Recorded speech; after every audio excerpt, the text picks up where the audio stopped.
Bíblia completa em um ano, dia 311. Atos dos Apóstolos 1.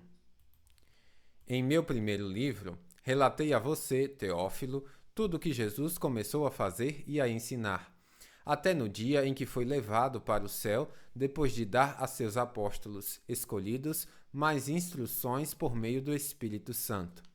Durante os 40 dias após seu sofrimento e morte, Jesus apareceu aos apóstolos diversas vezes. Ele lhes apresentou muitas provas claras de que estava vivo e lhes falou do reino de Deus. Certa ocasião, enquanto comia com eles, deu-lhes a seguinte ordem: não saiam de Jerusalém até o Pai enviar a promessa, conforme eu lhes disse antes. João batizou com água, mas dentro de poucos dias vocês serão batizados com o Espírito Santo.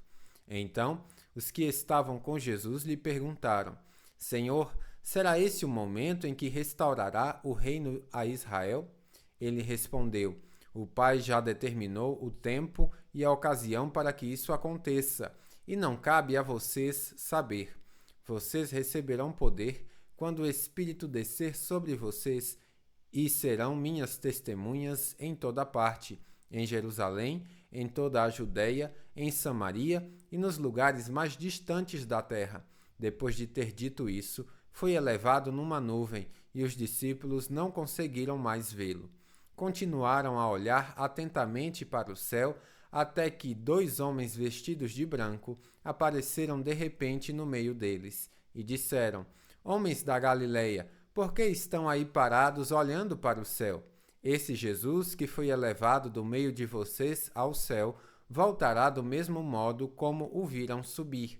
Então voltaram do Monte das Oliveiras para Jerusalém, a cerca de 1 quilômetro de distância. Quando chegaram, subiram à sala no andar superior da casa onde estavam hospedados. Estavam ali Pedro, João, Tiago, André, Felipe, Tomé, Bartolomeu, Mateus, Tiago, filho de Alfeu, Simão o Zelote e Judas, filho de Tiago. Todos eles se reuniram em oração com um só propósito, acompanhados de algumas mulheres e também de Maria, mãe de Jesus, e os irmãos dele. Por esse tempo, quando cerca de 120 discípulos estavam reunidos num só lugar, Pedro se levantou e disse: Irmãos, era necessário que se cumprisse as Escrituras a respeito de Judas, que serviu de guia aos que prenderam Jesus. Esse acontecimento havia sido predito pelo Espírito Santo por meio do rei Davi. Judas era um de nós e participava do ministério conosco. Ele comprou um campo com o dinheiro que recebeu por sua perversidade. Ao cair ali de cabeça, seu corpo se partiu ao meio e seus intestinos se derramaram. A notícia se espalhou entre todos os habitantes de Jerusalém, e eles deram ao lugar um nome aramaico, Alcedama, que significa campo de sangue. Pedro continuou: Estava escrito no livro de Salmos, que sua casa fique desolada, sem ninguém morando nela. Também diz que outro ocupe seu lugar. Agora, portanto, devemos escolher um dentre os homens que estiveram conosco durante todo o tempo em que o Senhor Jesus andou entre nós, desde que foi batizado por João, até o dia em que foi tirado de nosso meio e elevado ao céu. O escolhido se juntará a nós como testemunha da ressurreição. Então indicaram 2 homens, José, chamado Barsabas, e conhecido também como Justo, e Matias. Em seguida oraram: Senhor, tu conheces cada coração, mostra-nos qual destes homens escolhestes como apóstolo para substituir Judas nesse ministério, pois ele se desviou e foi para seu devido lugar. Então lançaram sortes e Matias foi escolhido como apóstolo, juntando-se aos outros 11.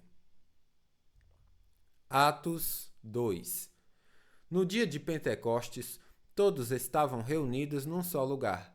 De repente veio do céu um som como o de um poderoso vendaval e encheu a casa onde estavam sentados. Então surgiu algo semelhante a chamas ou línguas de fogo que pousaram sobre cada um deles. Todos ficaram cheios do Espírito Santo e começaram a falar em outras línguas, conforme o Espírito os habilitava. Naquela época, judeus devotos de todas as nações viviam em Jerusalém. Quando ouviram o som das vozes, vieram correndo e ficaram espantados, pois cada um deles ouvia em seu próprio idioma. Muito admirados, exclamavam: Como isto é possível? Estes homens são todos galileus, e, no entanto, cada um de nós os ouve falar em nosso próprio idioma. Estão aqui partos, medos, elamitas, habitantes da Mesopotâmia, da Judéia, da Capadócia, do Ponto, da província da Ásia, da Frígia, da Panfília, do Egito e de regiões da Líbia próximas a Cirene, visitantes de Roma, tanto judeus como convertidos ao judaísmo, cretenses e árabes. E todos nós ouvimos estas pessoas falarem em nossa própria língua sobre as coisas maravilhosas que Deus fez. Admirados e perplexos, perguntavam uns aos outros: Que significa isso? Outros, porém, zombavam e diziam: Eles estão bêbados. Então Pedro deu um passo à frente com os 11 apóstolos e dirigiu-se em alta voz à multidão: Ouçam com atenção, todos vocês, povo da Judéia e habitantes de Jerusalém. Escutem o que lhes digo. Estas pessoas não estão bêbadas como alguns de vocês pensam, pois são apenas 9 horas da manhã. Pelo contrário, o que vocês estão vendo foi predito há tempos pelo profeta Joel. Nos últimos dias, disse Deus, derramarei meu espírito sobre todo tipo de pessoa. Seus filhos e suas filhas profetizarão. Os jovens terão visões e os velhos terão sonhos. Naqueles dias derramarei meu espírito até mesmo sobre servos e servas, e eles profetizarão. Farei maravilhas em cima no céu e sinais embaixo na terra, sangue e fogo e nuvens de fumaça. O sol se escurecerá e a lua se tornará vermelha como sangue, antes que chegue o grande e glorioso dia do Senhor. Mas todo aquele que invocar o nome do Senhor será salvo. Povo de Israel, escute. Deus aprovou publicamente Jesus, o Nazareno, ao realizar milagres, maravilhas e sinais por meio dele, como vocês bem sabem. Ele foi entregue conforme o plano pré-estabelecido por Deus e seu conhecimento prévio daquilo que aconteceria. Com a ajuda de gentios que desconheciam a lei, vocês o pregaram na cruz e o mataram. Mas Deus o ressuscitou, libertando-o dos horrores da morte, pois ela não pôde mantê-lo sob seu domínio. A respeito dele, disse o rei Davi: Vejo que o Senhor está sempre comigo. Não serei abalado, pois ele está à minha direita. Não é de admirar que meu coração esteja alegre e minha língua o louve. Meu corpo repousa em esperança, pois tu não deixarás minha alma entre os mortos, nem permitirás que o teu santo apodreça no túmulo. Tu me mostraste o caminho da vida e me encherás com a alegria de tua presença. Irmãos, permitam-me dizer com toda a convicção que o patriarca Davi não estava referindo-se a si mesmo, pois ele morreu e foi sepultado, e seu túmulo ainda está aqui entre nós. Mas ele era profeta e sabia que Deus havia prometido sob juramento que um de seus descendentes se sentaria em seu trono. Davi estava olhando para o futuro e falando da ressurreição do Cristo, que não foi deixado entre os mortos, nem seu corpo apodreceu no túmulo. Foi esse Jesus que Deus ressuscitou, e todos nós somos testemunhas disso. Ele foi exaltado ao lugar de honra, à direita de Deus, e conforme havia prometido, o Pai lhe deu o Espírito Santo, que ele derramou sobre nós, como vocês estão vendo e ouvindo hoje. Pois Davi não subiu aos céus e, no entanto, disse: O Senhor disse ao meu Senhor: Sente-se no lugar de honra à minha direita, até que eu humilhe seus inimigos e os ponha debaixo de seus pés. Portanto, saibam com certeza todos em Israel que a esse Jesus que vocês crucificaram, Deus fez Senhor e Cristo. As palavras partiram o coração dos que ouviam, e eles perguntaram a Pedro e aos outros apóstolos: Irmãos, o que devemos fazer? Pedro respondeu: Vocês devem se arrepender para o perdão de seus pecados, e cada um deve ser batizado em nome de Jesus Cristo. Então receberão a dádiva do Espírito Santo.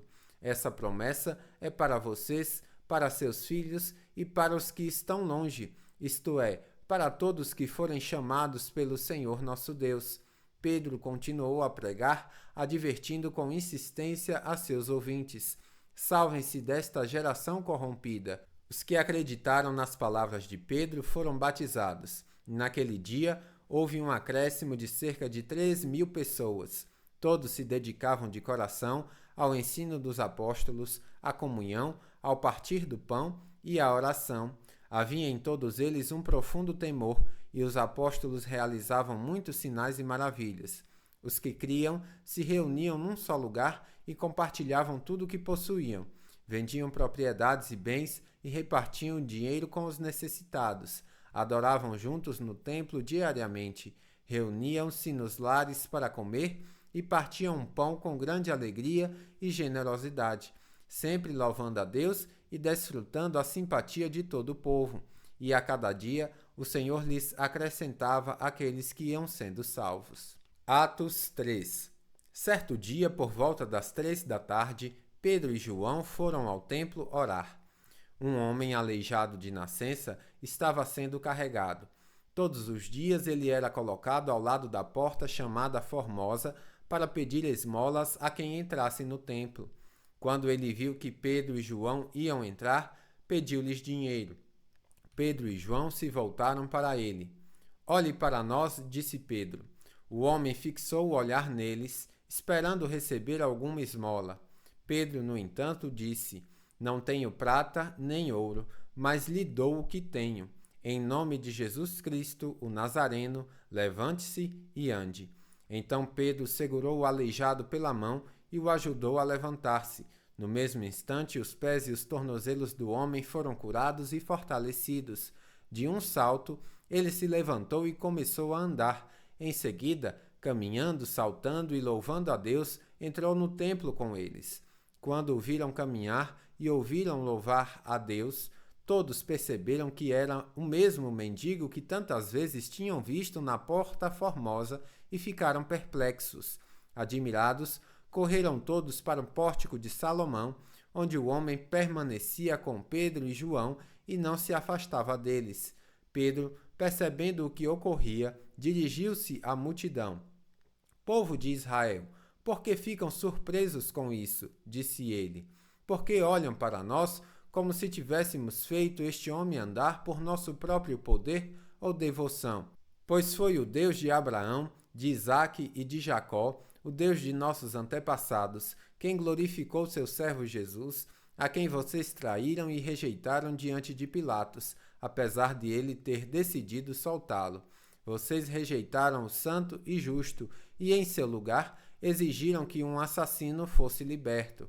Mataram o autor da vida, mas Deus o ressuscitou dos mortos, e nós somos testemunhas desse fato. Pela fé no nome de Jesus, este homem que vocês veem e conhecem foi curado. A fé no nome de Jesus o curou diante de seus olhos. Irmãos, sei que vocês e seus líderes agiram por ignorância, mas Deus assim cumpriu o que todos os profetas haviam predito acerca do Cristo, que era necessário ele sofrer essas coisas. Agora arrependam-se e voltem-se para Deus, para que seus pecados sejam apagados. Então, da presença do Senhor virão tempos de renovação, e ele enviará novamente Jesus, o Cristo que lhe foi designado. Pois ele deve permanecer no céu até o tempo da restauração final de todas as coisas, conforme Deus prometeu há muito tempo por meio de seus santos profetas. Moisés disse: O Senhor, seu Deus, levantará para vocês um profeta como eu, do meio de seu povo. Ouçam com atenção tudo o que ele lhes disser. Quem não der ouvidos a esse profeta será eliminado do meio do povo. A começar por Samuel, todos os profetas falaram sobre o que está acontecendo hoje. Vocês são descendentes desses profetas e estão incluídos na aliança que Deus fez com seus antepassados, ao dizer a Abraão: por meio de sua descendência, todas as famílias da terra serão abençoadas. Quando Deus ressuscitou seu servo, ele o enviou primeiro a vocês, o povo de Israel, para abençoá-los, fazendo cada um de vocês se afastar de seus caminhos pecaminosos. Bíblia completa em um ano, final do dia 311.